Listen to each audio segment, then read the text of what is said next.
Welcome to Dualshock'd, the Brotherhood of Geeks PlayStation podcast. I am one of your hosts, Brett J. Rasmussen, and over here I got my other co-host. You got Spector. What's up, Spector? It has been a while, my man. The rumors of my demise have been greatly exaggerated. Woo! I'm glad that you ain't dead. Yeah, but yeah, no, I've just been busy as hell with other stuff, you know, and I have been following the show. That's good. That's good. You guys have been, keeping the torch lit without me. That's good. That's good. That's good. But yeah, no, I wanted to come back. Missed you, man. Oh, that means a lot to me. No, I wanted to come back, and hopefully it'll be more of a regular thing. We'll see. Good. You know, my schedule is pretty crazy, That would definitely be good. Always coming back for a good argument. So I know. That's one way to draw me in. I know. To always argue with me. Exactly. Especially. It's a pastime. But yeah, so it's been a while. So tell me what games have you been playing? What have you been up to? What's going on with the Spector? That's the thing. I've really kind of it wasn't intentional, but I've kind of taken like a bit of a break from games. It was not all games. I still play a little bit of Hearthstone and some stuff like that here and there, some PC stuff. But for the most part, when I've been turning on my PlayStation, it's been for Netflix and Hulu and stuff, and we're watching movies together, me and the girl and stuff like that. Okay. But what are you watching on Hulu? Anything good? It's all like old shit we like we're watching like Cheers and stuff like that. Dude, I love Cheers. There you go. I gained a little bit of respect for you. Stuff like that, you know. But it like I said, it wasn't like an intentional break. I wasn't like giving this up for fucking 40 days or whatever. No, it was it just kind of happened with my schedule. But it's kind of created like a hunger. I want to get back into it. Lot of videos have come out since the beginning of the year. Yeah. I guess last time you guys saw me. Yeah. Kingdom Hearts, Resident Evil 2. I really want to try. I played the demo for it. I really actually play the game. Did you like the demo? I like the demo. Okay. And this is coming from a in passing Resident Evil fan. I've always been more of a back in the early 2000s, it was always between Silent Hill and Resident Evil, and I came down on the Silent Hill side. Yeah, I know. I've known you talk about Silent Hill. I worship the ground that series walks on, but it is a dead and dormant series now, probably forever. Maybe that's for the best. And I'd rather see it go off in the sunset than just be kind of rehashed. But with the way that Resident Evil's been rehashed, it kind of gives me hope that maybe they'll see this as an opportunity to take other old franchises and properties that were once successful and just kind of give them another shake and try it again. Yeah, Capcom has been on a really good roll. Like you had Resident Evil 7, Biohazard, which is fantastic. Monster Hunter World, awesome game. Then you have Resident Evil 2, which has been highly reviewed and has been awesome. And now Devil May Cry 5 has just come out, and that's been getting good reviews and that kind of stuff. It's part of like this general trend I'm noticing. Like really the only like studios and publishers that are kind of doing well right now, it's all Japanese. Yeah. It's not a coincidence, I think. But we could do a whole video on I think why that's kind of happening now. Yeah. But just as you hear all the stuff about like these titans of the industry, like we talked about this before, like Blizzard falling apart. Yeah. Blizzard, Activision, all this stuff. It seems like everybody's floundering left and right. Yeah. Even company I like CD Projekt Red.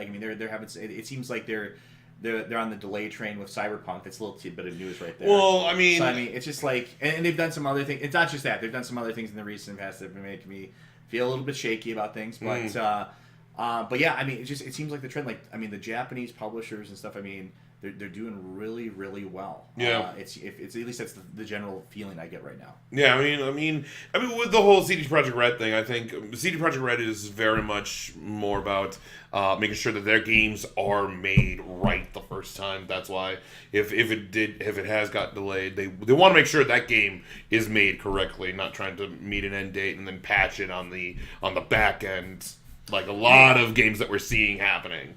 Yeah, and I really want that game to be successful. It's a genre that's right up my alley.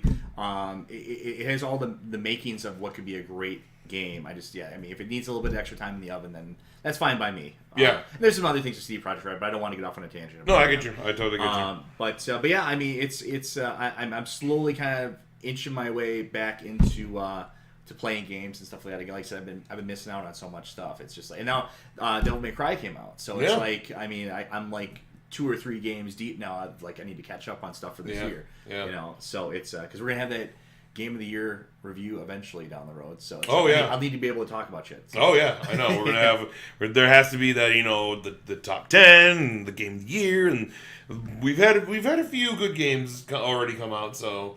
But yeah, but for me, I've been playing a little bit of Far Cry New Dawn, because it's just a fun game. That's just really all it is. I know it's more Far Cry 5 with a different palette, different story, but it's just big dumb fun, and I definitely do enjoy that.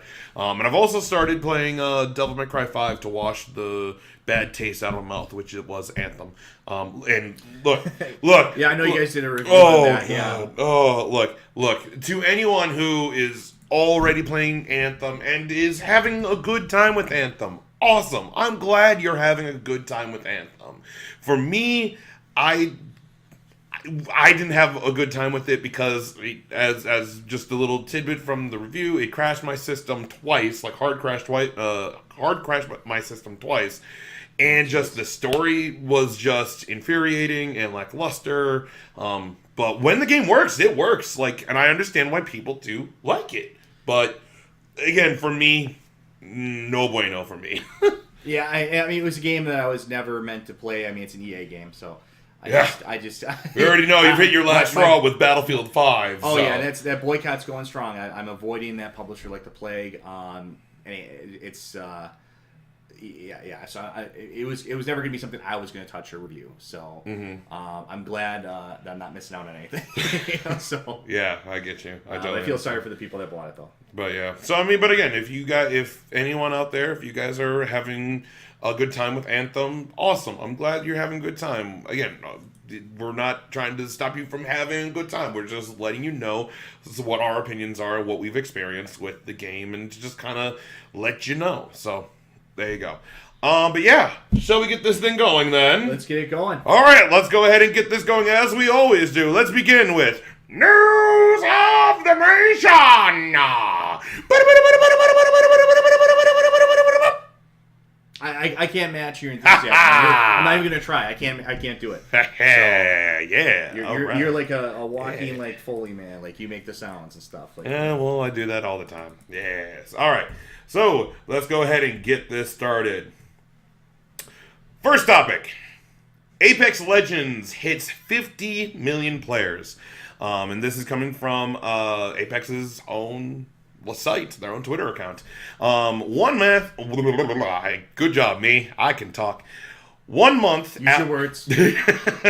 1 month after its initial release, Apex Legends has hit 50 million players worldwide. From Apex Legends' Twitter account, quote, Apex Legends hit 50 million players worldwide. We are humbled by all your support and can't wait to show you what's next.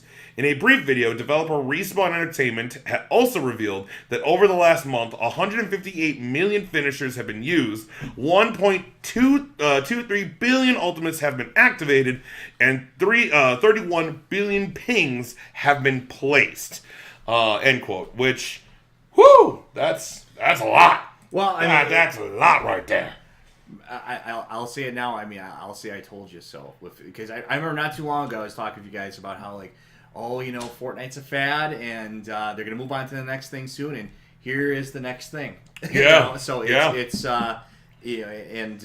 you never see them coming usually with these the new next fad, next thing, and there'll be something after Apex Legends too. Probably not too long from now, but for now it's kind of captured. If you go on like Twitch and stuff like that, it's usually kind of ranking up at near the top. Fortnite's still holding strong. Yeah, Fortnite's still. I think that's a part of that though is because they just had a season change, so it's kind of artificially inflated. But yeah, it seems like Apex has kind of become the new thing for a lot of the streamers. Especially, I think part of it is due to just kind of the popularity of some other things waning a little bit too. So yeah, I mean, with Apex Legends doing so well, one, it is the new hotness. It's the new shiny. It just came out this past February, and now we're like in the beginning of March, so it's still very new. I think what'll be very interesting to see is about maybe 5 to 6 months from now how well Apex Legends is still doing compared to Fortnite. At that time. Yeah, to see if it's truly supplanted it as the new fad. I'll call it a fad. It's I get you. And the one thing I will definitely have to say it is very interesting is because I believe within a day or within a week, or it was within a few times, a very short time, Apex Legends gained 10 million players. I think it was within a day or two, which quickly it was within a day or two where it took about a week or more for Fortnite to gain that many players, where it only took Apex not even less than half that, if that makes any sense. I think it's an indicator of kind of the trends of gaming now in terms of how we've come a long way from in the 90s where you'd hear the primary way you would interact and see and decide to purchase a video game was for rentals and magazines and even TV commercials. Now it's you go on Twitch or some other streaming service and you see somebody playing the game and you wanna pick it up yourself, and now it's easier than ever to pick it up because it's a free download. A lot of times it's just a free game and it's a service, and it's I think that's kind of the shape of things to come, and I think it's a topic I know we're going to be discussing eventually in another episode about games as service, but I think that is, for better or worse, the direction we're going. I think we're going to eventually get to a point where maybe there's only 1 or 2 new games a year, and it is just a bunch of add-ons and new seasons for these popular big free-to-play games. Yeah, so, I mean, I'm not... For better or worse, I'm not saying that's a good thing or a bad thing at this point. That's kind of where the trajectory is going. That's kind of how I see it. Yeah, and I will definitely have to say, one, I do think Apex would definitely be a game that I would definitely kind of lean towards, because one, I do love... It's in the Titanfall universe, it's in that world. Apex Legends it's made by Respawn, so I love Titanfall, so kind of having it be there. And then 2, it's more team based instead of you're kind of by yourself, because I think that's the reason why people are gravitating towards Apex over Fortnite now, is that it's more competitive. You're playing with a team, and then you can stay inside of the game, so when you die you don't kick out, and start a whole new game. You stay in and you're pinging you're helping your teammates, and you're pinging to specific locations, whether it's to bring you back, or here's some really good loot, or here's a guy, or that kind of stuff, which now, because of that, Fortnite has pinging in its game now too. Yeah, and I kind of like that part of it. I mean, I get some aspects of it, like if you go back to PUBG, that was 2 fads ago now. Yeah, I know. But PUBG kind of had it was sort of like the Counter-Strike rule, where if you die, then okay, it's your turn. You sit out and you're done for that game. I kind of like the idea of I mean, it's I guess it's more of a kind of a casual, friendly type of thing where it kind of it gives you something to do, even if you're not so good at the game. Like, okay, well, maybe I got killed in the first conflict here, but I can still kind of help my team and kind of feel like I'm part of the team. It also doesn't stop the flow of the game, because when you die, you have to get kicked out. Or let's say, for instance, you're the first one to die you and a group of your friends go ahead and get into a match. You're the first one to die. In order to come back, you just pretty much have to do something else. So either your friends have to bail out with you, or you just wait. Where having this ping system allows you to stay in the match with your friends, and that way you don't have to quit. I like that aspect of it. It's clearly meant for more of a team type of thing. So I like that aspect of it. Yeah. Is it my game? No. I mean, of course it's an EA product as well too. So but yeah, it seems to be the fad for now. But we'll see how the numbers bear it out in a couple of months. Last thing before we go on is that it's very interesting because EA stock was dropping, and I think I've mentioned this before, but EA stock was absolutely dropping before this game came out. And it was tanking. If this game didn't come out, it wouldn't have saved... Apex Legends saved EA's stock. This game comes out and it just skyrockets their stock back up. Because if they didn't have this and then Anthem comes out, it would continue to go down. Apex Legends came out, and what I've heard or found out is that Respawn went to the higher-ups over at EA saying, we want to make this game, and the higher-ups at EA were like, yeah, no, I don't think so. And Respawn went, no, you need this game. We need to make this game, which is Apex Legends. And then they were like, fine, whatever, go ahead. If you fail, we don't care. And if you make money, well, you make money. And then they made the game, and look what it's doing now. It is making money for EA. It's kind of what they need. I mean, because EA has kind of gone through a lot of their other developers at this point. I mean, like whose reputation isn't tarnished anymore, really? I mean, look at the once great BioWare. I mean, they've fallen apart completely. Yeah. Look at Visceral Games is gone. Visceral Games is gone. DICE. Look at what happened with Battlefield. I mean, all these big former titans of developers are falling apart. What's odd is that Apex Legends is a game that EA pretty much just didn't care about, had no faith in, and they pretty much just made this game, and it's doing so well. And that's kind of the odd thing is that, EA was definitely very hands-on with Anthem, but they could care less about Apex, and look what game is doing better. And both these games came out in February, so... Yeah, I think Anthem was the more, I guess you could say, kind of traditional game you'd expect to be successful. Yeah. Mm-hmm. Yeah. So, I just find that very interesting. So, yeah. But let's move on. See what else you got. Next topic. The real reason that Star Wars and Marvel are not in Kingdom Hearts 3. Star Wars and Marvel properties were not in Kingdom Hearts 3. There is a special interview with game director Tetsuya Nomura in Kingdom Hearts 3 Ultimania. It has been translated by the Twitter user at Loonsacre, and I apologize, or Acre, I apologize if I messed that name up, via KH13. Nomura reveals why properties from Marvel and Lucasfilm were not in the game. From Tetsuya Nomura, quote, in order to change those properties into the game, contracts must be made with each company separately.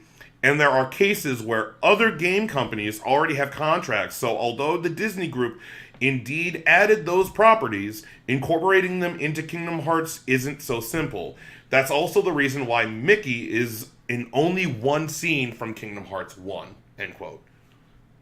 Well, I mean, like I said, I haven't touched Kingdom Hearts 3 yet, but I'm perfectly fine with Star Wars and Marvel not being a part of it. Oh, really? I think they would feel a little... there's something about, I guess, those universes that would, I think, in some way overshadow. They're not really conducive to a cameo kind of appearance, in Kingdom Hearts. And part of the other part of the reason why I'm kind of happy about the two is I think, it would probably focus on modern Star Wars, which is terrible. No, I can see. And Marvel is I'm sorry, it's garbage too. I'm kind of glad those aren't cropping up. They're not rearing their ugly heads in Kingdom Hearts. So I'm totally okay with that. I mean, honestly, if they would do Star Wars, I disagree. I think they would go with the classic, like Episode 4. Like, that's what I think they would do. That's way more iconic than... Yeah, Star Wars is back, but honestly, I would definitely... I think part of it, too, is it's a tonal thing, though, because, I mean, it's... I don't know. The franchises that they feature in it, I mean, they're all kind of these kids' franchises. I guess, I mean, Star Wars and Marvel, you could see it in some ways. I mean, there's kind of there's plenty of kids and children that enjoy it as well too. Uh-huh. But there's something tonally about comparing like a Star Wars movie to like we'll say I don't know, like Star Wars wouldn't fit in with like Frozen or Tangled Probably the closest thing would maybe be Pirates. That would probably be the only one. like that would be the kind of probably the closest idea. Pirates is probably the darkest of those. Mm-hmm. And like they brought Pirates back in because they did in Kingdom Hearts 2 they did Pirates also. So I'm glad they brought that back into Kingdom Hearts 3. But I can kind of see where you're coming from. But would it be nice to even kind of hear talks about that? I would definitely. I would definitely like that, even if there were ideas floating around, if like Marvel or Star Wars. I mean, I'm sure they'll have there'll be future Kingdom Hearts games. We'll see, and spin-off titles. So who knows what they'll do with it? Yeah, no, I get that. Yeah, yeah. Let's continue. EA announces EA Play 2019 dates. EA has now confirmed that EA Play will return this coming June. EA Play will be held from June 7th to the 9th. As opposed to previous years, there will be no press conference at EA Play this year. EA is teasing first hand-on impressions with upcoming games, but did not say what games those were. Last year in 2018, EA Play highlighted Anthem, Battlefield 5, and other games among them. So pretty much what this says to me is that one, they're not going to do a normal press conference like they have done in the past, and it's pretty much just going to be, hey, you come to the show floor, and we're going to go ahead and demo these new games to the people. It kind of makes me feel old because, when you think about it, everything has just changed. I remember when E3 was just the biggest thing of the year, and now it feels I feel like we're maybe a year or two away from just them saying hey, we've canceled E3. No one's gonna be coming to it. Yeah. Because Sony pulled out, Nintendo kind of pulled out already years back, because they do with the Nintendo Direct. They do their Nintendo Direct. They do their own thing. Really the last kind of Microsoft is the only one of the big three that's going to even be there. Mm-hmm. Everyone's kind of doing their own thing. EA's kind of doing their own thing. It's just kind of I get why they're doing it, because it's why, from their perspective, it's why should we shell out hundreds of thousands of dollars or even millions of dollars for these events when we can just put on our own event on the cheap and have the focus be 100% on us. Mm-hmm. So I get it. I totally get it. But it's just kind of I don't know. There's something nostalgic about E3. It's it's just kind of one of those things that's that big event of the year when you had to look forward to, and it's kind of sad to see it kind of go now. I'm not saying E3 is dead. Mm-hmm. I'm not doing a post-mortem here, but it just feels like the wind is out of its sails, if you know what I mean. It's we're not gonna have Sony there. We're not gonna have, all these what's really gonna be left there soon. You know what I mean? I don't know. Not that EA really has any games to show. It's gonna be okay. Well, we learn about the next FIFA.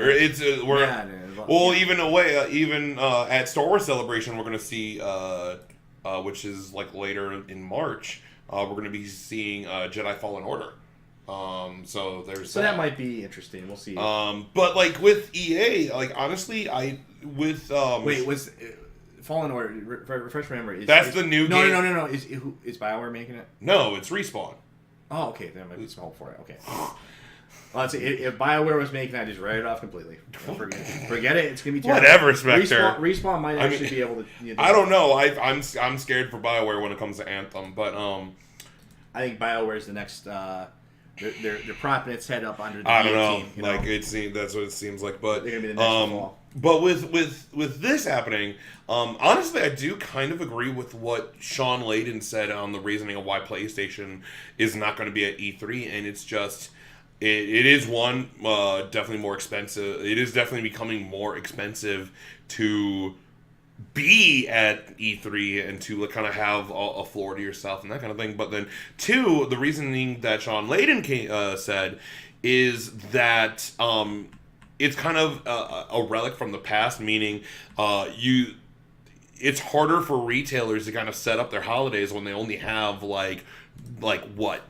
months to kind of prepare, where if back in February for only the retailers. So again, we haven't heard nothing, but PlayStation did this thing called Destination PlayStation, where retailers would be able to see kind of early access to games that are coming out on PlayStation. That allows PlayStation to kind of control the message. Kind of the reason why Nintendo left E3 doesn't have a conference on their show floor at E3, so that way when they do their like conference, which now is a Nintendo Direct, they can control the message, and you don't have those like weird, awkward,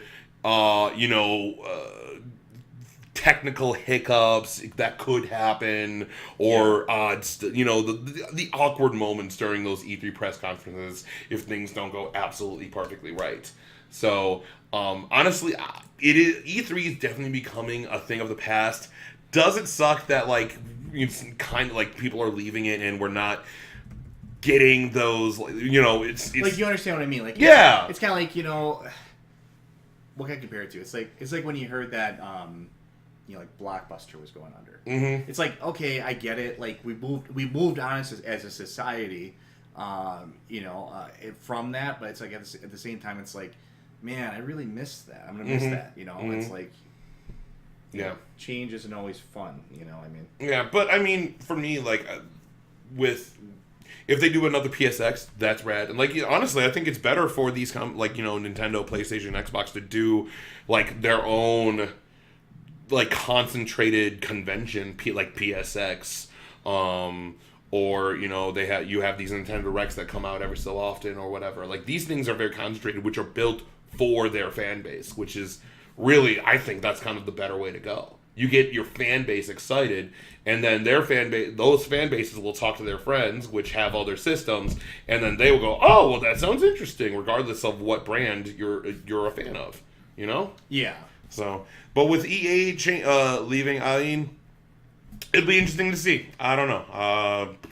At least the good thing is that we won't have to go through that like 20 minutes of sports. I mean, it's kind of nice. I mean, of course, this.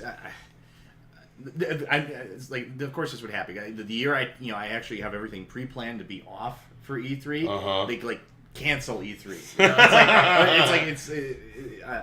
I get you. Of course, I get you. Yeah. Well, I mean, mind you, Bethesda hasn't said anything. Ubisoft hasn't said anything. Yeah, I'll still be watching Bethesda's Xbox conference. is probably going to still be there. We're still going to watch the Xbox conference. Mm-hmm. Yep. So, I mean, we'll still be watching. Maybe Square Enix will do their conference or whatever. So, yep. I mean, we'll still have stuff to watch. And I mean, of course, Nintendo does their thing at the same time too. And I think we're going to be seeing like, I don't know, PlayStation might not like be at E3, but I would think that they would at least like put up something on the PlayStation blog or on YouTube or something to kind of make sure that eyes are still on them during that time. But who knows? I have no idea. But let's move on. Next topic. EA and BioWare are working on an Anthem fix for the PS4 crash issue. This is coming from BioWare and EA's own website. BioWare has identified what's causing Anthem to crash on PS4s, and a fix that is coming March 12th. I'm sorry. BioWare's Chad Robertson says it has, quote, identified several causes for the temporary power down crash some PS4 users have experienced. Continuing the quote from Chad Robertson, fixes for the top issues are in the patch next week. If you encounter a game crash where your PS4 console won't respond, you can manually power down and restart it. No risk of damage. After thorough review, we have not encountered an instance where Anthem has bricked a PS4 console, end quote. So tell me what you... I guess I want to hear more from your perspective on this, because you've encountered these issues with Anthem. Yes, I have. Oh, God. So, I guess enlighten me on it. Okay, so the game, as I've said in the review, and if you haven't, please go ahead and watch the review. But in our review, I have stated that when I was playing Anthem, it hard crashed my system. And I think twice. It happened to me 2 times. And those 2 times, I believe, it was when I was in the heat, I was in a firefight, smiting enemies with lightning and stuff like that. And it hard crashed system, so what happens is that my system froze, and then the system just shut off on itself. So I kind of, I held the power button to turn it back on, and that's when the PS4 has to rebuild its database, and you don't want to do that too often because you can corrupt the data on your system, hence breaking your system. So that happened to me twice. On the second time it happened, I'm like, you know what? I can't. I'm done. Nope. I wash my hands of this. I wash my hands of this foolishness. But with Anthem, like I'm glad that they found a patch and a fix to that. But it's just one of those things where I'm like, dude, you should know this is a thing. Like, it just seems like this game wasn't tested before it was released. And the only, like, testing was, like, those VIP beta testing that we had, which, these are some, like, easy steps that should have been taken care of, but they weren't. I don't know. I don't know. I mean, I know that we have talked about it. You know, I haven't seen you, but we have talked a bit about this. And I know you keep tabs on this kind of stuff. Like, what's your thought on this? I mean, it's kind of messed up, especially when it could, potentially, I mean, the extent of the problem here. I mean, it's cause real, not harm to your system, but I mean, even if it wipes a hard drive, that's a big freaking inconvenience. Yeah. I mean, it's probably the case of this was rushed out. We saw this before with Mass Effect Andromeda. Mm-hmm. It was a game that was rushed out. There was a load of problems with it. It's there to meet a deadline. Like I said, really the perplexing thing about Anthem to me is just releasing it so close in tandem with Apex. Apex Legends. That just I feel like there's some cannibalization of the sales there. Like I don't know. I guess I would have released it at a different time, or I don't know what the strategy was there. Maybe it's just because it was delayed. That had something to do with it. It's just I don't know. I guess the whole thing reeks of just being rushed and rushed and rushed. And I mean, unfortunately, you were a victim to that. So. I mean, but this isn't the first time EA has done that. Like, they went ahead and cannibalized Titanfall 2. Back in 2017, that was when we had Battlefield 1, and I believe it was Infinite Warfare, I believe. Because, Black Ops 4 came out in 2018. There was a couple other big games. Oh, no, World War II. I'm sorry, it was World War II. There was a couple other big games that came out around that time. But, you had Battlefield 1, which was still, one of the greatest. But what I mean by that is that Call of Duty... it was Battlefield 1 came out first, then Titanfall 2 the week after. This is during the holiday, mind you. Yeah. So you have Battlefield 1 come out first... Then Titanfall 2 comes out the next week, and then after that is Call of Duty World War II. So you have the two big shooters that everyone buys. You're either Camp Battlefield or Camp Call of Duty. Those are the two. And then you have this game that sits in the middle that, critically, good game. But the sales of it just died because are you going to go ahead and buy all three of these within the same week? And then you have these two games, take a Call of Duty, you have these two games, that Battlefield 1 and Titanfall 2, that are fighting against each other for sales. Yeah, it feels like they pushed it out to die in some ways, but it felt like they kind of just had to release it. But yeah, I mean, it kind of sucks. I mean, hopefully for the people that bought it, they kind of pull a you knew I was going to bring this up eventually. Yeah, go ahead. They kind of pull a Fallout 76 where they kind of patch together and fix the game slowly but surely to the point where it is it's kind of what the final release should have been. The people are calling this Anthem 76. I've been seeing that going around. People calling this Anthem 76. And like I said, I defend Fallout 76, but I mean. What happens is that one of the nice things about modern games is that we can patch them, we can update them. 76 is a good example of that, where a lot of the glitches that if you go back and read the original reviews, a lot of the glitches and problems of the game have more or less been resolved at this point. So I'm not saying it's a perfect game by any means at this point, but a lot of the basic stuff that you would think would work and the glitchy stuff that should be fixed in a final version of a game is now fixed. It just happened 3 months later. But the problem with that is that the game comes out first, and you put the people who are playing this game and reviewing it at the start are pretty much giving it poor reviews. And yes, you may get a better game down the line.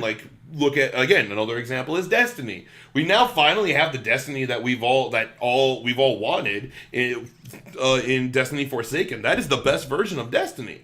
But it took like 6 years to go ahead and get that going. Like these games are a work in progress. Right? And look, we've had Destiny has had pretty much kind of got major fixes, especially when Taken King came out. That was when Taken King came out, that was where a lot of Destiny fans came back. Went, okay, this is much better. But you've already burned your fan base, so people who oh, this looks cool, let me try it, and then they get burned on Anthem. They're not going to go back to Anthem. They're going to go ahead and play, Fortnite or Apex or something else. And the reason why Apex came out, as I said before, EA had no faith in that game at all, and that's why they released it in February, because they were like, fine, whatever, go ahead and release it, we don't care. And now it's killing the sales of Anthem because people are playing it and buying the microtransactions and doing that. So there's that game, and then you also have just Anthem just kind of not finished. You know? Yeah. So it's. Well, that's what I don't want to get on a huge thing about Anthem. I mean, you guys did the review. Yeah. It's just release a finished game.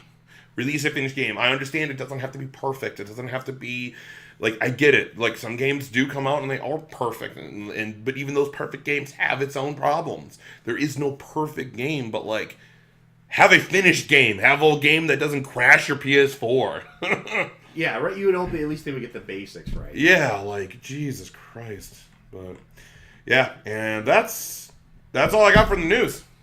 So yeah. So let's go ahead and get on to the next part. We call this the PlayStation Conversation. This is where we go ahead and bring up our main topic for Dualshock'd. So, Spector, it's been a long time since... I never remember it being called a conversation before. You guys have changed everything on me here. It's Yeah, I know. You got different nomenclature for everything. Gotta go ahead and get things fresh. But anyway, it's been a while, and one thing that I know that you and I have debated about and talked about is PlayStation Plus. And now with the month of March, we have talked about how the 2 new games on Plus that we get for March is Call of Duty, Modern Warfare Remastered, and The Witness. But that's it. We don't get no more PS3, no more Vita games. That's it. And I know that's not you and I kind of brought up retired that aspect of the yes, service. Yep. Yeah. Sony has said that they are not going to be giving out free games for PS3 and the Vita by March, and I believe it's March 8th, which by this time when this gets posted, they are now gone.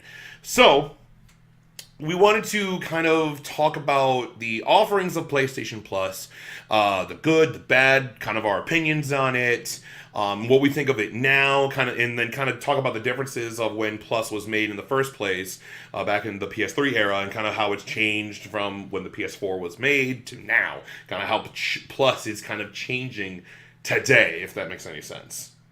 You see? So yeah. Spector, why don't you kind of begin with this? Sure.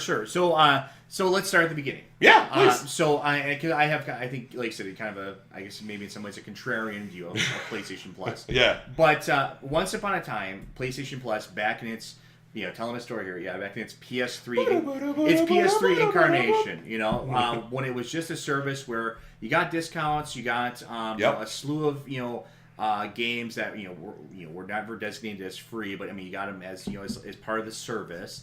I think that had its place. I thought there was nothing wrong with that. It was an optional service. Mm-hmm. Like I said, I know you loved it. You got a lot of use out of it before. Yeah, I did. Even before the PS4 came out, you used PS Plus. I did. I never used it personally. I kind of watched it from afar, but I'm like, this isn't exactly something for me. Just because, mostly because of my kind of picky nature of games that I play, Mm-hmm. But this isn't something for me. I could see how others could find value in this. It's a nice service to offer. Yeah. That all changed when the release of PlayStation 4.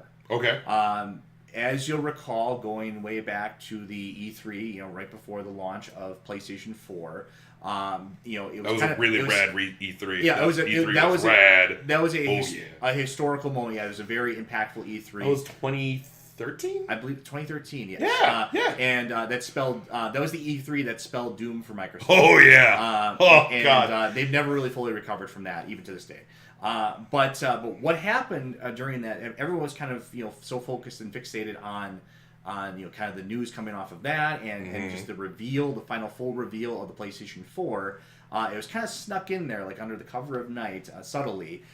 This idea that now PlayStation Plus was more or less going to become a service basically identical to Xbox Live, where both for good and for bad. The good part was we were finally getting something that was a hotly requested feature for PS3, which was party chat, the ability to chat with your friends online, in just a regular chat room and play games together like that. But also, we saw the introduction of a cost or a tax of sorts to play multiplayer games online. Plus was now a requirement of that. It was no longer an optional service. It was now a requirement if you wanted to play online multiplayer, very similar to what Xbox Live has been all along since its inception. So, I think at the time a lot of us were kind of distracted by all the news of the system and all the drama going on at the same time. But a lot of people were, of course, pretty unhappy with that, and I was one of them. I saw that as one of the key advantages of the PlayStation was that you could play online, you could play online multiplayer, and you didn't have to pay a tax or a fee for it, really. Okay. And now that all changed with the PlayStation 4, and especially early on. The value proposition of it early on was very, very questionable. The games that the free, quote unquote free games that you received were, typically indie titles and titles that they were good indie games though. There were some good ones in there. I don't deny that. But at the same time, a lot of those games were. There was definitely a perception. A lot of them were kind of lackluster and sort of like shovelware-y titles. That's changed a little bit.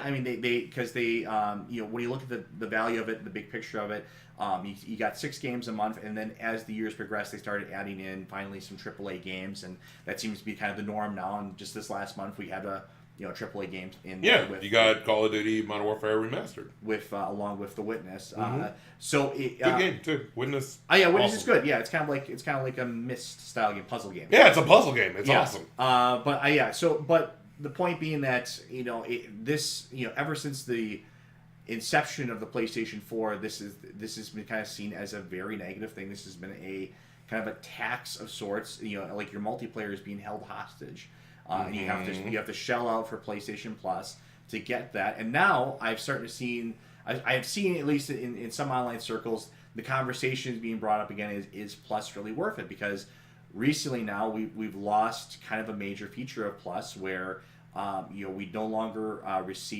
we only receive a couple of games now a month for PlayStation 4. We no longer receive PS3 games. We no longer receive Vita games. Yeah. So we've lost an aspect of the value of Plus, but we're still paying for Plus the same price tag for Plus. Yeah. So like I said, for someone like myself that was never a fan of Plus to begin with, it's like it's kind of becoming even like a harder sell. I still have to purchase it just to play online, but it's like if it wasn't for that, I don't know if I would even subscribe to Plus at all. I don't know. I guess that's kind of my perspective on it. Is that it's maybe I'm looking at this kind of from like a more of a PC perspective too, where it still seems alien to me, the idea of having to pay a separate service. To just play my games. But I don't know. I guess what's your take on it? So let me go ahead and do the recap for me. So since you did yours, I'm going to do mine. So for me, I did get PlayStation Plus back during the PS3 days. And the reason why was actually I needed to get Plus because I upgraded my PS3. So I went from, I believe, 120 to 500 gig. So in order to transfer my saves from my old system to the new one, I chose to get PlayStation Plus so I could do the cloud saves. Just easier doing that. You can just save it to the cloud and then you can move it over to the new system. No problem. So I went ahead and did that. And I'm like, all right, well, and I bought the 3-month when I bought it. So I'm like, all right, I'll just have this for 3 months and whatever. I'll get some games out of it, but whatever after it's done. Because even I, back at that time, I'm like, oh, it's not mandatory. I don't need this. And then all of a sudden, I was getting games like Borderlands 2, Battlefield 3, Saints Row 3, Tons of just really good games. Shadow of Colossus and Ico. That is not to interject too much, but that is an important distinction too. Was that when Plus first began, you did have a large slew of AAA titles. Yeah. So I mean, at the time, like that's why I got Plus, and I was really happy with it. I actually was part of the like I was in the minority where I was like, no, Plus is rad. You should get Plus. Regardless, like get it for the free games. The free games is such a savings. You would be saving yourself like maybe like $100+ every month from those free games. And then we got to the PS4, and they said like, yeah, you're gonna like, and even before then you got free Vita games, which that was another bonus. Then the PS4 came out, and they said like, you need to get PlayStation Plus in order to play online.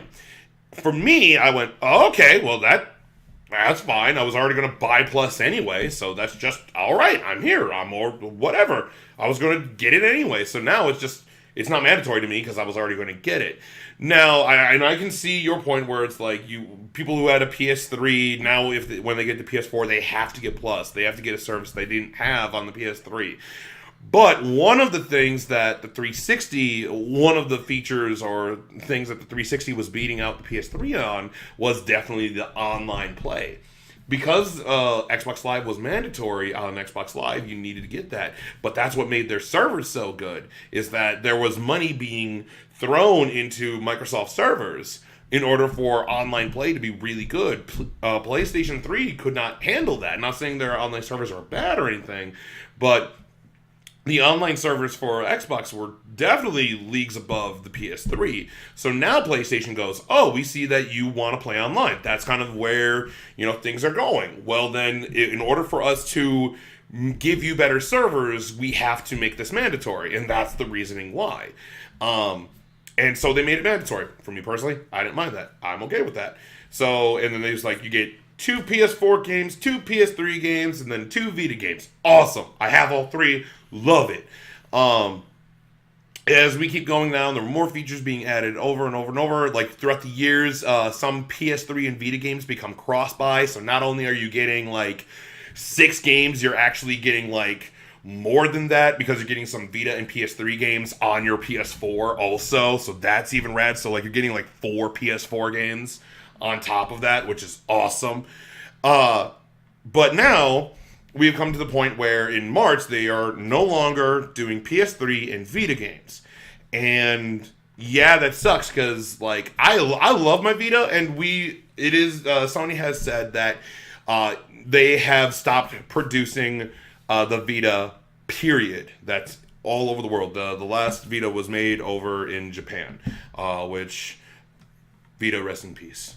I love my Vita. Dude, I love my Vita. I love that thing. I know I'm on such a small boat, but man, I love that thing. I've had some fun with it. I mean, it's a system I really wanted to love. Not to get on off on a it's okay about that, but it is kind of sad to see it go, and there's no plans for any kind of successor. So. Yeah, well, I would love to see PlayStation kind of stay in the handheld market. That would be really rad. But honestly, even Nintendo, like the Switch they consider it a home console, but it's a home console that you can take on the go.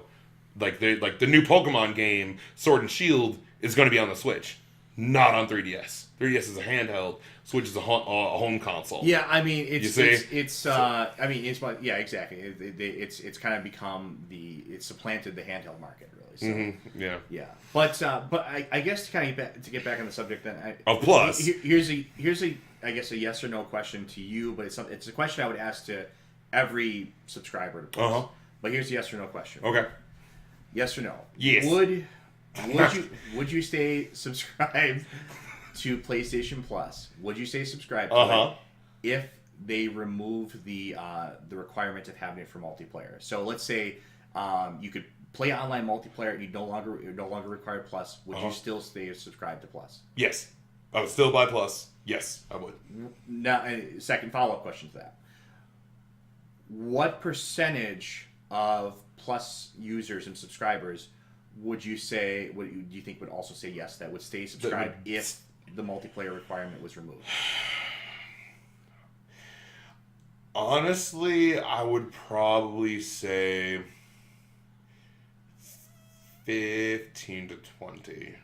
If I would have to, 15 to 20% would stay with it. That would stay with it. Like and Yeah. I would have to like make a guess. That would be the case. Now, again, I'm kind of thinking this as like, you know, there being the very casual market and that kind of thing. Now, mind you, let me ask you this. Okay. Are you saying, let's say let's go ahead and go back in time. Are you saying this, like, let's say for instance in April they say you don't need Plus anymore.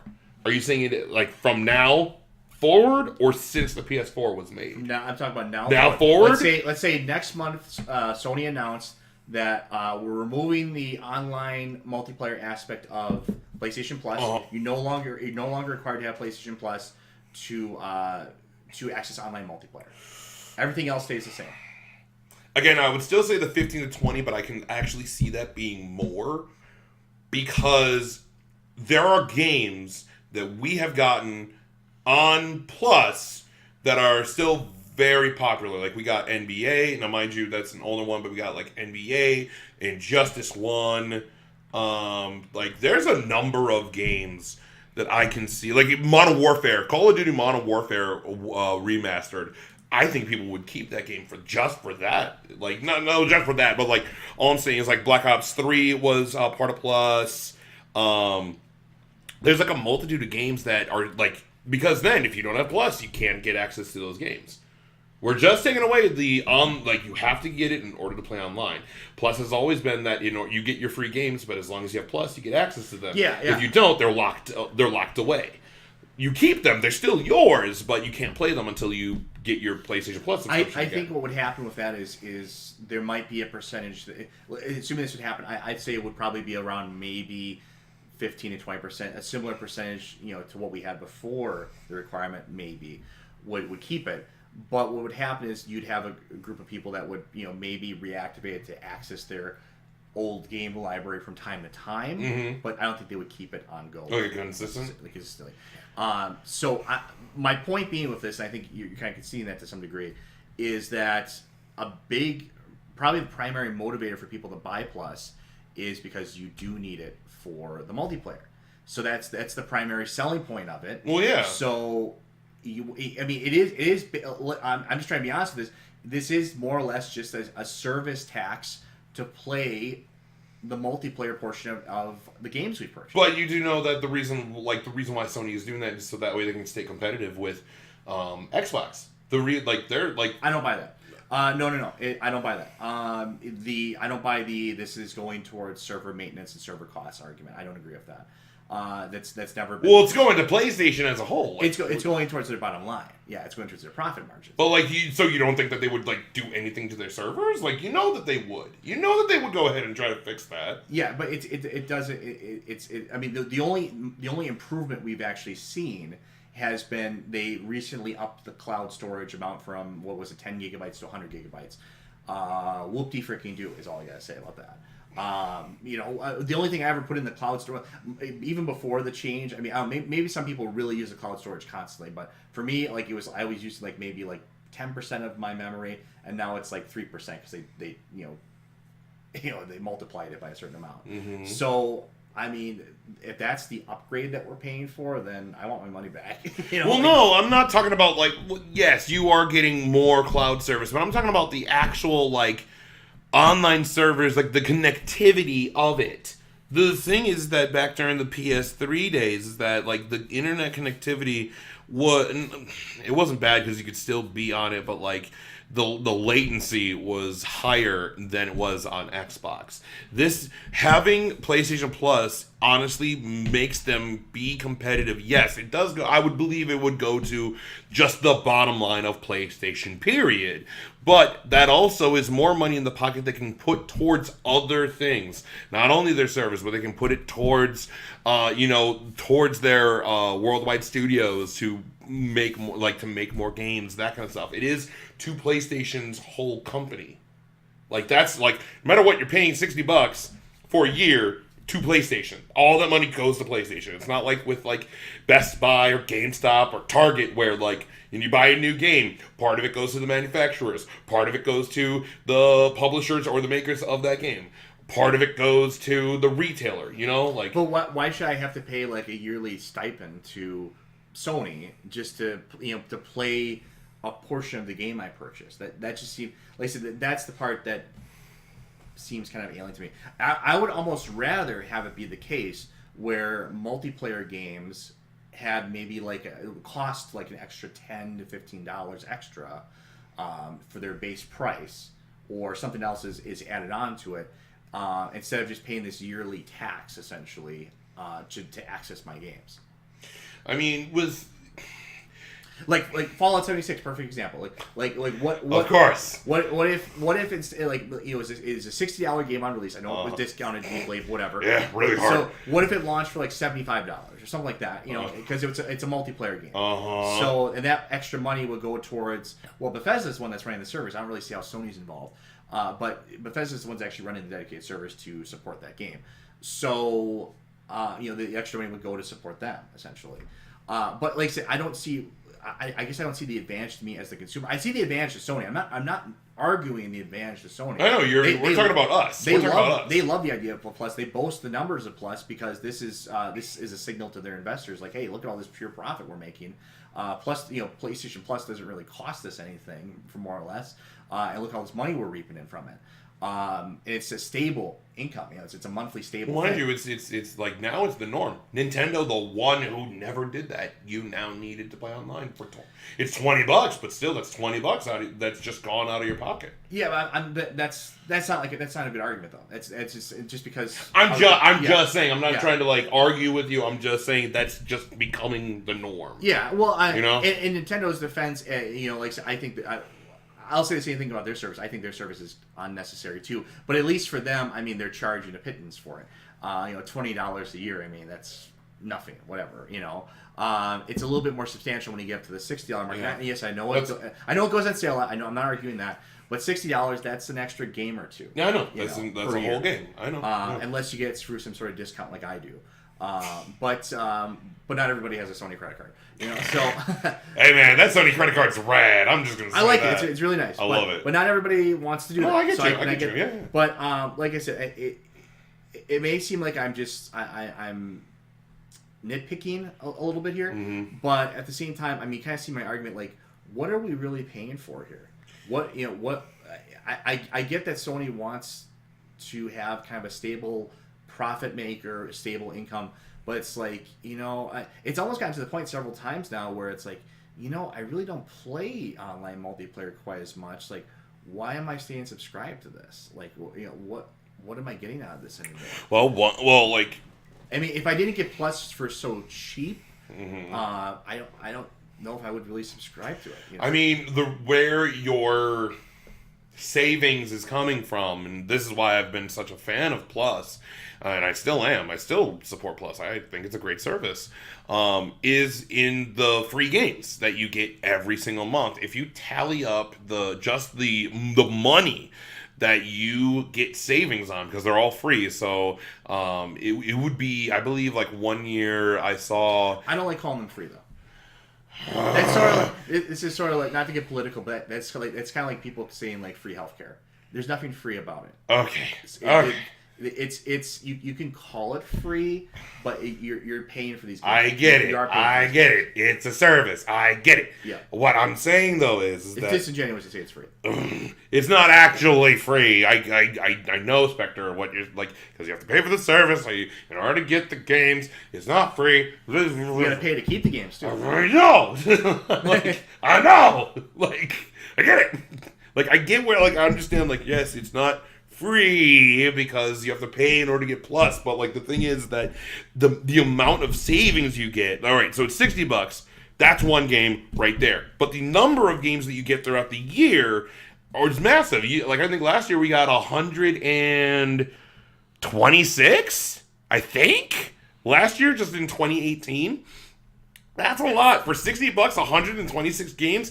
Now, I can also hear you in the back of my head going, but what about the games that I don't play from Plus? I know. I know. Look, the thing is with that is that these are games that you get now. Some like throughout the year, there are games that like definitely would appeal to people. For instance, last month we got For Honor. I love For Honor. This month we got Call of Duty Modern Warfare Remastered. Tons of people are gonna love that. That's not my kind of game. I'm not a fan of Call of Duty, but I know tons of people are fans of that game.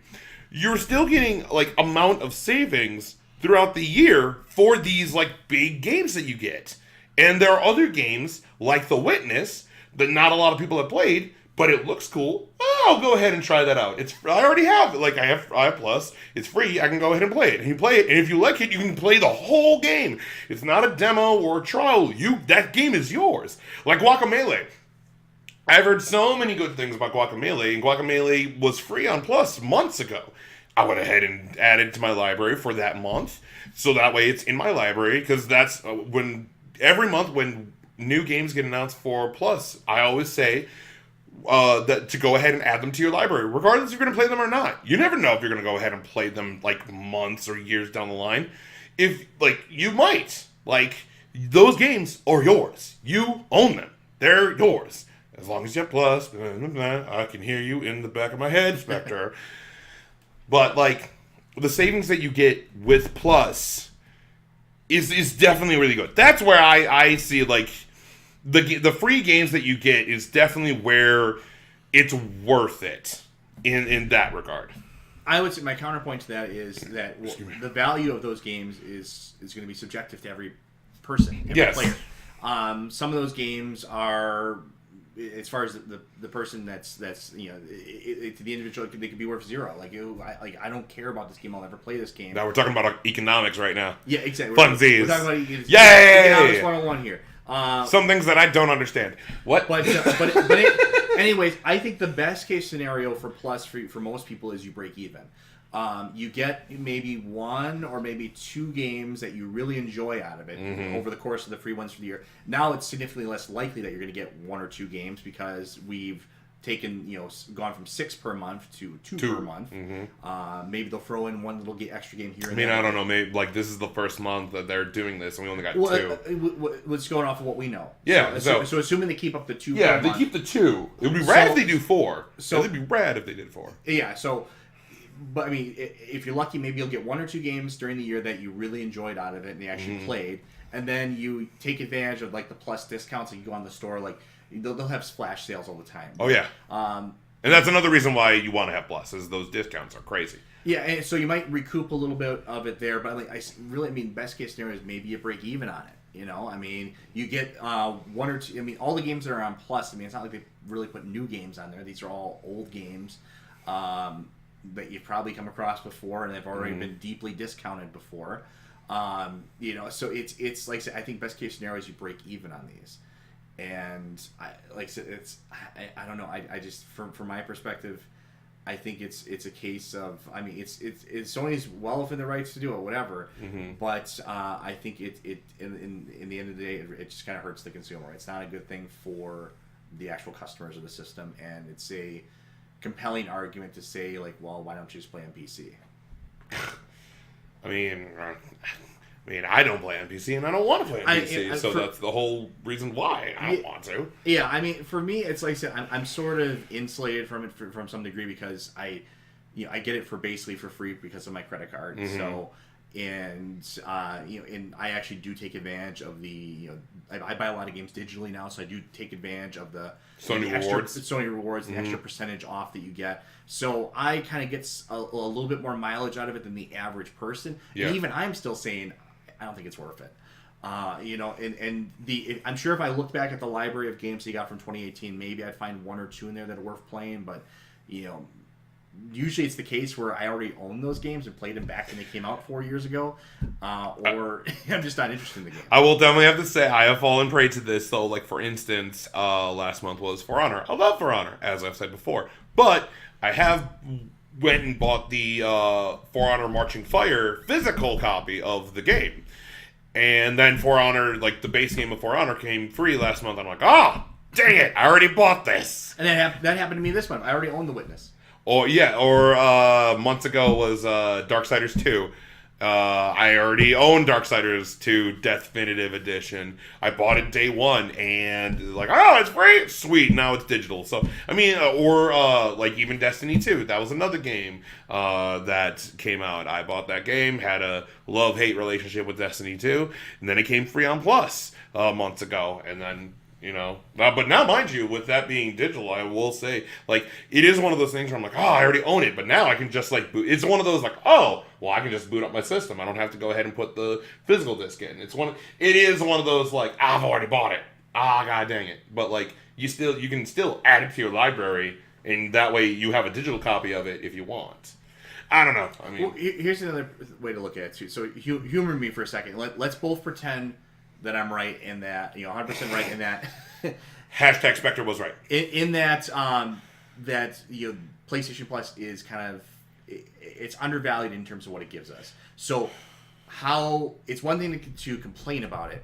How would you fix it? Okay, well, first, I can definitely, the reason why we kind of wanted to talk about this topic during this PlayStation conversation is because of the savings now. It's now like $80. Both The Witness and Call of Duty are just $40 games. It's $80. That's your only savings. Where last month it was like over 100. I think it was like 150 or something. Because you got the 2 PS4 games, the 2 PS3 games, and the 2 Vita games. That's kind of, like you said. Once again, though, that's very disingenuous, though. It's you know what it reminds me of. It reminds me of. You're familiar, of course, with Tesla. Yes. Right? So one of the things they do on their websites for Tesla when they sell the car is, like, let's say it's like a $35,000 car or whatever, but they'll advertise it as like a $27,000 car because they'll put on like, well, you're actually saving because of the incentives and the gas savings. You're really only going to be paying around $27,000. But you still have to pay the $35,000 for it, and it's disingenuous and misleading. It's kind of the same case with this, where those 2 games you mentioned, The Witness has been on sale a bunch of times. I know. The Call of Duty's been on sale, not quite as much. Actually, Call of Duty is some degree of a good deal because I haven't seen it on sale quite as much. I was thinking of purchasing it before. Yeah. Just because play the classic again, but they've both been discounted a lot, and like I said, the value of it, like I said, we don't get to pick these games or even vote on them. So it's the value of it is just kind of subjective. So I think you've stumbled upon something. What if? Because they actually have done this one time before, where I think it was like it was years ago. So maybe one of the answers could be is that PlayStation, like middle of the month, and they go, hey, we're thinking about these 4 games, or maybe these like 8 to 10 games, and you vote for 2. You go ahead and put in your vote, and then whatever wins out as gets the most votes becomes the new Plus games. They actually did do that once. I thought that was a great idea. I can't really remember which games they. But you remember that happened years ago, right? I participated in it. Yeah, me too. I like the idea of that. I feel my feeling was that was for like not Untangled. The little yarn game. Yeah, I feel like it was that. But I like the idea of that to some degree, where it gives elements of choice to it. Let us choose these to some degree. It's still not perfect because one vote and like, what does it really matter in the grand scheme of things? But like if you let it's going to be the most popular game, so you kind of have that whole thing, and it might be like the same like a shooter, or that kind of stuff where there's no variation. Like if you let the public vote, like it's like, oh, we're gonna put Call of Duty World War II for this month as part of the poll. Next month it'll be some other shooter, and then next there'll be a shooter among the polls, and that will win. Like, do you understand what I'm saying? Yeah. You can fall to the trap or trappings of like you're not going to get variety, and that's one thing that Plus has been very good with, is that no matter what throughout the year, you're going to get a variety of different types of games that you get for free on Plus. I think the problem with kind of coming up with any solution to this, though, and any kind of fix to it, is once you operate under the assumption that as Sony has kind of indicated that this is a big revenue generator. I mean, any changes you make to it, you have to be kind of cognizant of that. Like, Mm-hmm. okay, well, it's easy to say, like, okay, let's just add games on. Like, let's say, we have 2 games that they offer now. Let's make that like 3 games or 4 games a Yeah, month. yeah. It's easy to say that, but at the same time, that's going to eat into the profit margin now because they can't just license these games for nothing. So there's that element of it, like, well, we'll just have more sales, like more plus sales and stuff like that. Or flash sales every weekend. Once again, that kind of eats into the profit margin of plus. So, like I said, I don't know. I don't have a perfect solution for it. I'm trying to think of solutions, or things that they could add with plus that would, that would add to the value of it, but would also wouldn't incur a significant cost to Sony. Yeah. I don't have any good ideas off the top of my head that would really work practically. Because you have your normal flash sales. You have no matter what, there's always a sale going on the PlayStation Store. You have that. You have free games. You like cloud saves is now at like 10 gigs, so you're like upgrading that like even to 20. That's not enough. That's not enough. Again, there are very few people who use the cloud saves. Maybe you could do like little things, like you could have like special premium themes, kind of like what they do, or Avatar, like gamer picks, stuff like that. Yeah. Little things like that. But they even do that too. They kind of do that already, exactly. I kind of wish they would do something more of trophies and kind of develop that aspect of things. Well, they do. They actually do. When you platinum a game, like specific games, mind you, it's not every game, but when you platinum a game, you get an email from PlayStation saying, "Hey, congratulations for platinuming this game. Here's like an avatar. Yeah. Here's a theme." I wish they would just do more of that, though. I like that idea. They kind of do it with a lot of their first-party games, like their big first-party games. Maybe, I think, actually, I kind of stumbled across a cool idea here. Okay, what? Like, well, at least for certain communities that actually care about trophies. Yeah. What if you had the ability to challenge or initiate a challenge with your friends? So, like, let's say you're on my friends list. Let's say, like, okay, if you.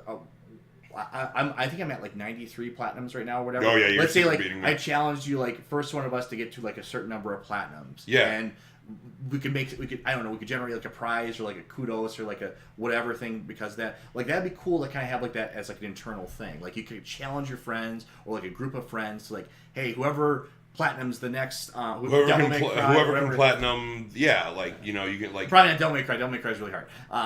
Or like get to a specific trophy. Get to a specific trophy, like who makes the most progress most quickly. It'd be cool to kind of do stuff like that internally on the PlayStation itself and kind of have more ways to interact with your friends because. I feel like like the friends list sometimes it's kind of like that Facebook friends list where you have like all these people on there and you never interact with them. Mm-hmm. And it's just like it's just a list of names it becomes. Like it'd be cool to interact with them some more. I know they have communities and stuff like that, but I wish there's more. There was some way in like just like because I don't think I think you and I are not really like multiplayer guys. Like the games that we like to play are single player. Like narrative games, like single like God of War, or we're both looking forward to Cyberpunk 2077. That's a single player game. Yeah, look at like our favorite games. Well, your Silent Hills, your Deus Ex, Shadow Colossus. These are all single player experiences. Yeah. Not that there's not a ton of multiplayer games that I don't like. Mm-hmm. But if you think of like the greatest games that you really enjoyed, a lot of them really are single player. Single player games because it's whether it's the characters or the narrative or the gameplay of it or whatever. And maybe that's a thing for us because I know some people absolutely love the multiplayer games. Some of their best friends that they consider their brothers or sisters are their online friends. They've never met them in real life, or they've only met them in real life like once or twice. But these are friends that every night they meet up on a game and they just play for hours and they just hang out and chill and stuff like that. Like there are people who have friends only through the PlayStation Network and they game chat and stuff like that. So maybe that would be cool for us because we're both trophy hunters. That's a big thing for us. Yeah, And I wish. Yeah, I wish they just had more kind of features like that would kind of encourage more of a community. so then that way, like for people like us who, we're kind of like, I just kind of want to just be by myself, want to just play my game and just, even if it's online. Like I said, I play Monster Hunter World. I really don't use my headset when I play Monster Hunter World. I just kind of like playing by myself, or if I play with other people, they're there. You like to play with yourself, huh? Shut up, Spector. Shut up. But anyway, like all I'm saying is like Monster Hunter, like that's a game that is meant to be played with other people, but it's also a game you can play by yourself. I guess you're just kind of saying of different ways. I'm trying to think of ways to add value to Plus that wouldn't incur a substantial cost and kind of defeat the whole purpose of Plus. If that makes any sense. Yeah. And it's not an easy thing. It's not. I mean, it's something for there's something for the audience. Poll the audience. What are some good ideas? Because it's like.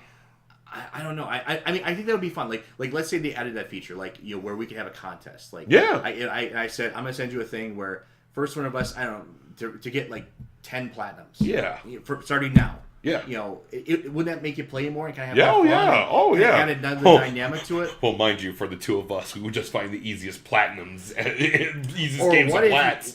Yeah, I mean, or what if you could say you could put like stipulations on it, like it be like a certain rarity of platinum or something. I don't know, whatever, something like that. It just, I mean, that'd be kind of a fun thing to do. I would like to see play maybe through Plus you can, do that. You get more. There's more options for trophies. Maybe like through Plus, you can only if you have Plus, you can organize it alphabetically, or you can put them. You can manually organize your trophy list on the PS4. Because one of the things that kind of frustrates me personally, this is probably part of my OCD or whatever, is that like the game, it's just the top game is the game that you just played. And then, it just going down, it's, in order of games that you've played. I got another idea, too. What? So just came to make it. I'm kind of inspired by the Super Smash Brothers series. Uh-huh. In the Super Smash Brothers series, at least in the older ones, you would unlock actual, little in-game trophies. Yeah. Those are kind of the inspiration, I think, partially for, Amiibo.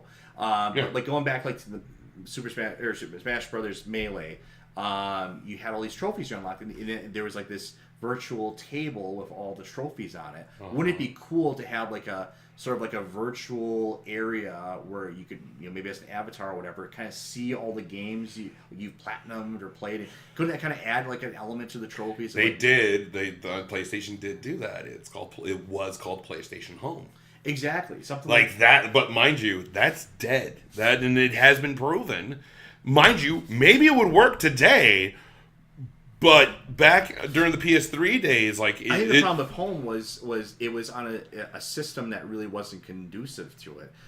Let's be honest. I mean, I'm not disagreeing with you. PlayStation 3 really struggled to get its footing, especially early on. That's kind of when Home started. Yeah. So I think you take PlayStation, which now has one of the largest user bases there is. It's approaching 100 million consoles. I mean, maybe give it another shot. Maybe in a more limited capacity. Don't make it a whole virtual Second Life type of thing. Just make it an area where you can kind of show off the games you've played or make challenges for your friends, something like that. I don't know. I'm just thinking of simple ideas, I get you. I'm not saying all these are gold, but I'm just thinking of little ideas, things they could do that wouldn't really cost them much money. Yeah, I get you. Because if for me, the straight up and down easiest answer to that is just to add more PS4 games, but that is that's licensing rights and contracts, and you have to be able to we can put this on Plus and there's a cost to it. And look at I think that's what killed the PlayStation Classic was, I mean, they couldn't put the games on that they wanted to.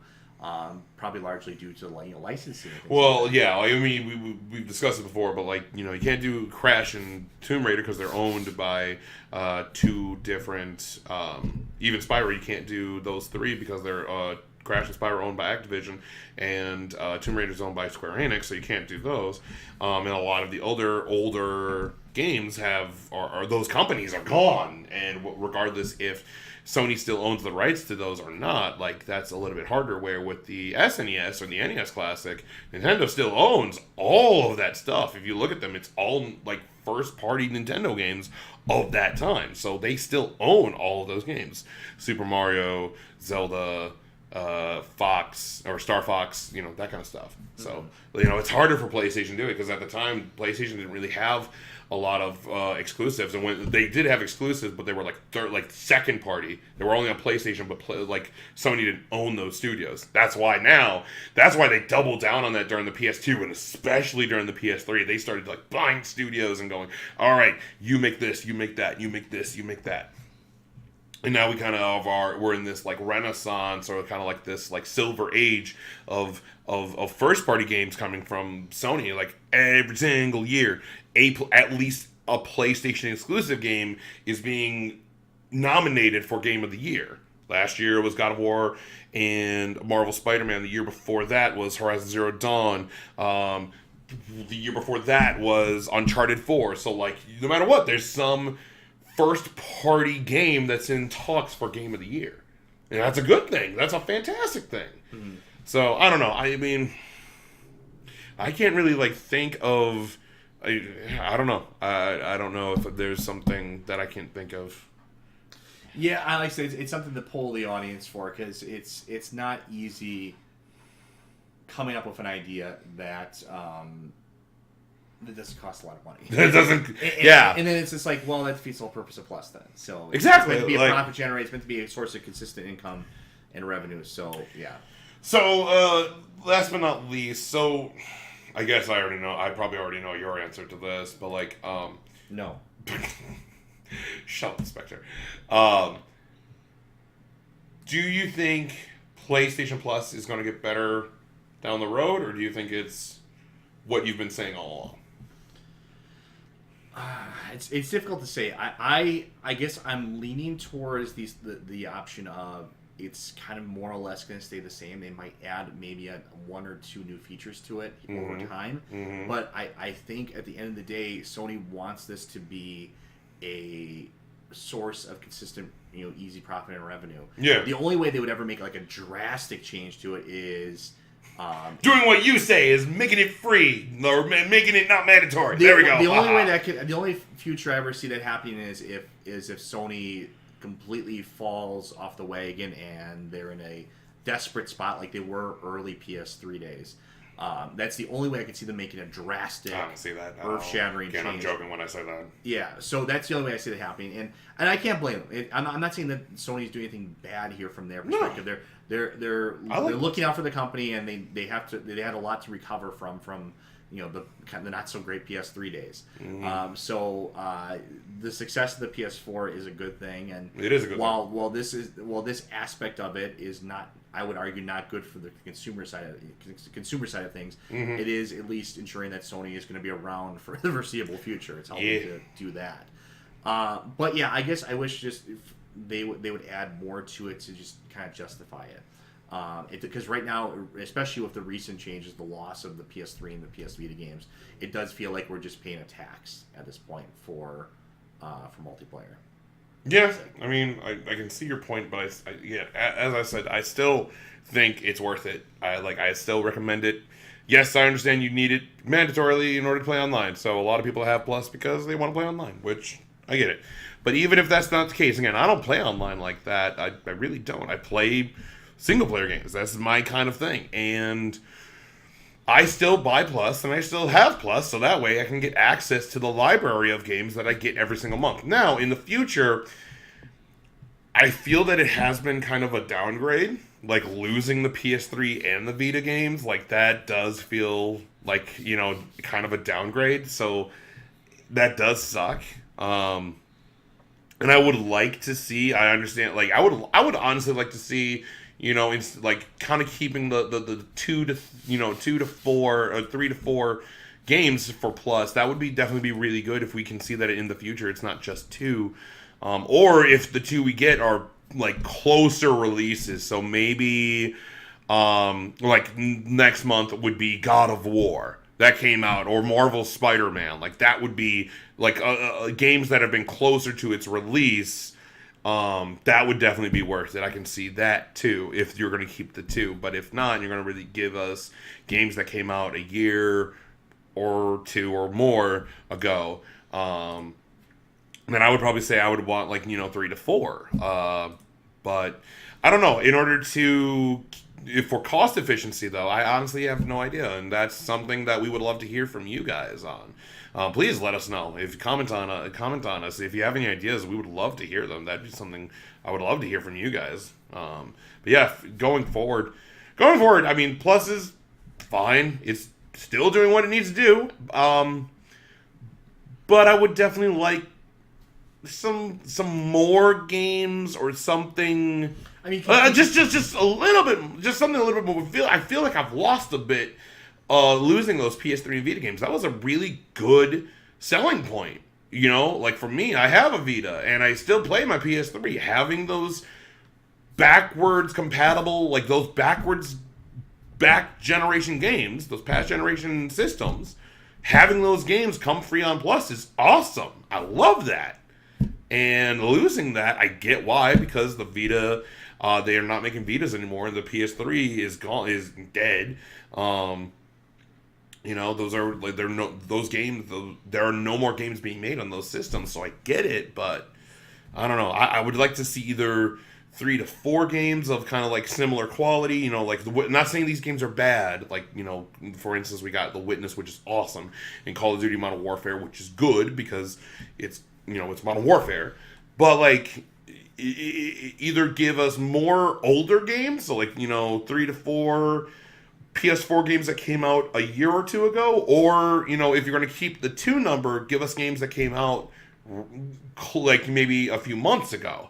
You know, it already hit its sales. It's past that. That's why I said maybe like God of War or Marvel Spider-Man. These games that came out like not even a year ago. You know? Yeah, I mean, something like that. Well, I think you gotta be careful of that to some degree, because you don't want to get to the point where it's like, well, what's the point of buying? Yeah, I know. Yeah, I know. It's that balance between. Yeah, it's that this thin tightrope that you have to walk down. And I'm not trying to say that, like, you know, Plus is like highway robbery or anything. I mean, it's in the grand scheme of things, even if you pay full price, $60 a year, I mean, it's not the end of the world. No. Chances are, like I said, you are going to run across a game or two that you download during the year that you will enjoy, and you saved a little bit of money on, or kind of saved a little bit of money on, or maybe broke even with. Yeah. So, I mean, it's not like this isn't like the most pressing issue in the game industry, I'm saying right now, but I mean, it's still an area of improvement for Sony, especially going into a new, you know, ultimately into a new console cycle here, probably relatively soon. Yeah, and it's also very interesting to talk about because of how Plus has changed just within the month of March. And it's good revisiting these things, even though there's like, you know, it's nothing big or whatever. It's just kind of revisiting, kind of talking about this and kind of like, all right, what do we think of Plus today, you know? One other idea I had. This is kind of looking forward, I guess. Let's you know. So I think you guys did an episode about kind of PlayStation 5 predictions. Yeah, we predicted the PS5. Yes. And one of the, I'm assuming you guys talked. I didn't watch that episode yet, but I'm assuming you guys talked to a degree about. I don't know. Like I said, I've been busy. It's okay. I understand. It's okay, Spector. It's okay. I'm assuming you guys talked to some degree about backwards compatibility. Oh yes, we did. Yeah. So what if, like, looking for, like, let's assume the next PlayStation had backwards compatibility in some capacity. What if they added on the, you know, maybe they would have 2 PlayStation 5 games, and then they had like maybe a PlayStation 4 game with it, or like maybe like they would throw in like a PlayStation 2 game, like a, you know, digital version of it. Yeah. Something like that. That would kind of, you know, I mean, that would be a little bit of an extra cost incurred with that, but I mean, there's a lot of games they could pick that, you know, technically they still would own the license for, and they wouldn't really need to pay much for, or maybe they could get some kind of sweetheart deal on it. Yeah, like that. Like, you know, me and Guru Blaze have talked about backwards compatibility, and honestly, that needs to be a thing in the PS5.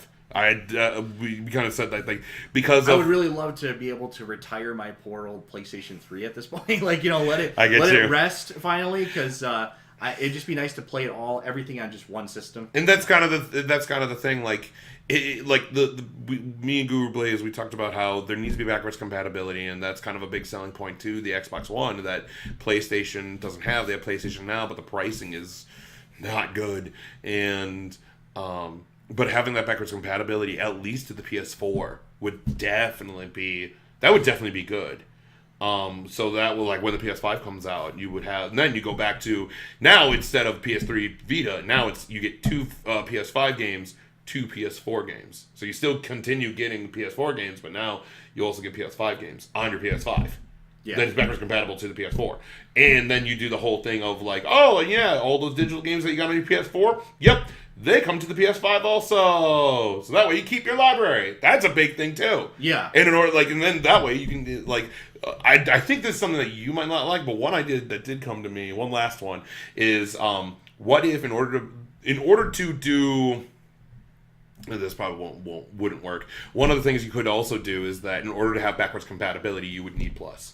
But that's, I think, something that you're like, no, don't you do that. Yeah. See, yeah, I saw that. I'm like, wait, no, never mind. Because now you're putting a paywall in front of that. I think you'd ruffle a lot of feathers with that. Because that's a very, like I said, highly requested feature. And then you're putting a paywall behind it. I get you. Yeah, no. We don't need more paywalls. We don't need more paywalls. So, that's why I'm like, no.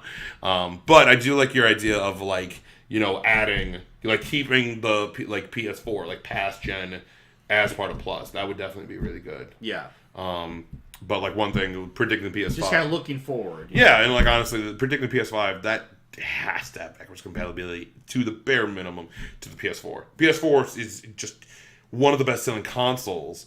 And it's getting up there to becoming one of the best ones. Like it's in the top 5, I think.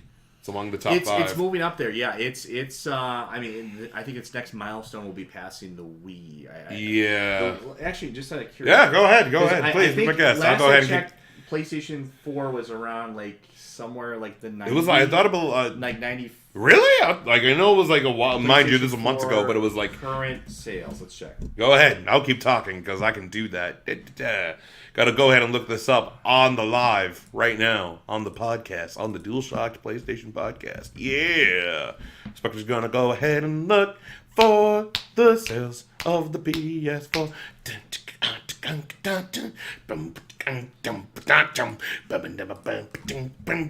Spector's looking for stuff. Here, I know one way to find it. Oh, he knows. Spector knows. He can do it. He's looking for the stuff. He's looking for the numbers.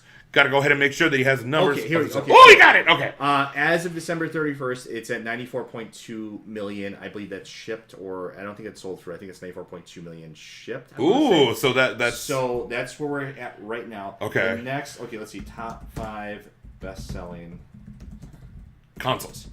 Now he has to look up the list. Yeah. Obviously, PlayStation 2 is number 1. Yeah. Top 10 set. There we go. There you go. Got the list. Gonna pull it up. Okay, so I hate it when websites do this. Okay. I don't count. I'm not gonna count handhelds. Okay, so obviously number 1 is the PlayStation 2, which sold about 155 million units. Still the getting number close. 1 I mean, it's 100. It's getting close to 100 million. So the next one beyond that, we're not gonna count handhelds.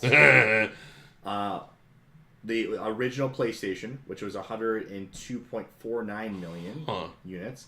The Wii was just a million units shy of it, so that was 101 million. So wait, it's PS4, PS1, Wii?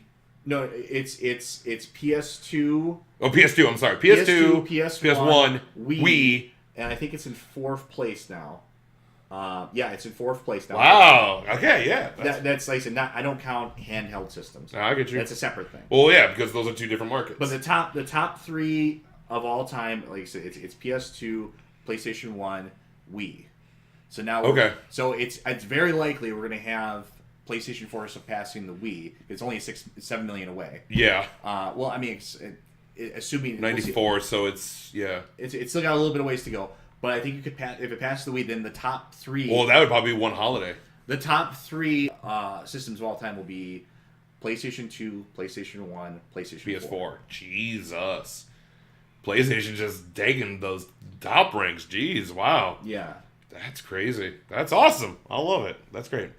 Well, then, guys, anything else you have to say, Spector? Just final words on PlayStation Plus? Yeah, like I said, I for me, it's not that terrible of a rip-off just because of how cheap I get it for. He's just mad at everything. But I think it's something that I'm looking for areas of improvement. I'm always looking to fix things and make things better, and this is something.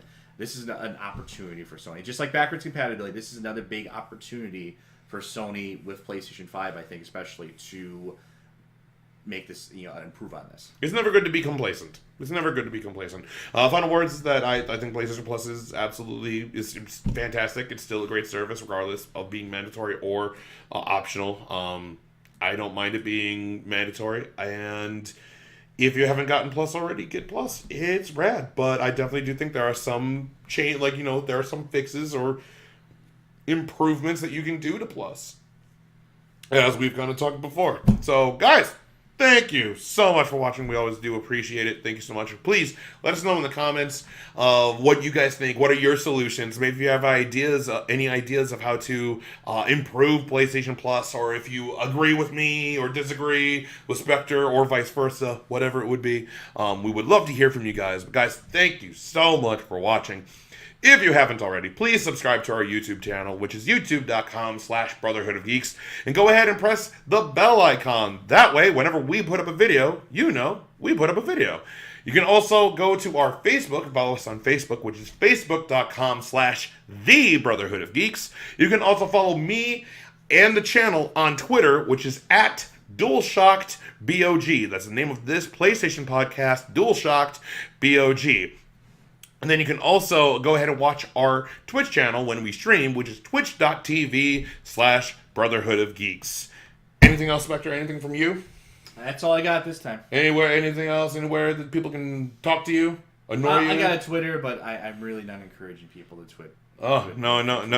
Spector doesn't want to talk to anyone except me, and I put up with him, so you can follow me where you can follow these guys. Yay! But yeah, so that's it, Spector. None. You're happy to be back. I'm happy to be back. You're happy to be back talking and annoying me. Exactly. The argument, like I said, the argument brought me back. Woo! I'm so glad. All right. Well, we didn't really argue that much this time. I mean, we need a more controversial topic. I don't know. I mean, again, mind you, we'll find something. Women in gaming or something. Like wow, you're horrible, Spector. We'll find something. Whatever. But anyway, guys, thank you so much for watching. I'm Brett J. Rasmussen. That's Spector. And as always, live to play together. We'll see you guys next time.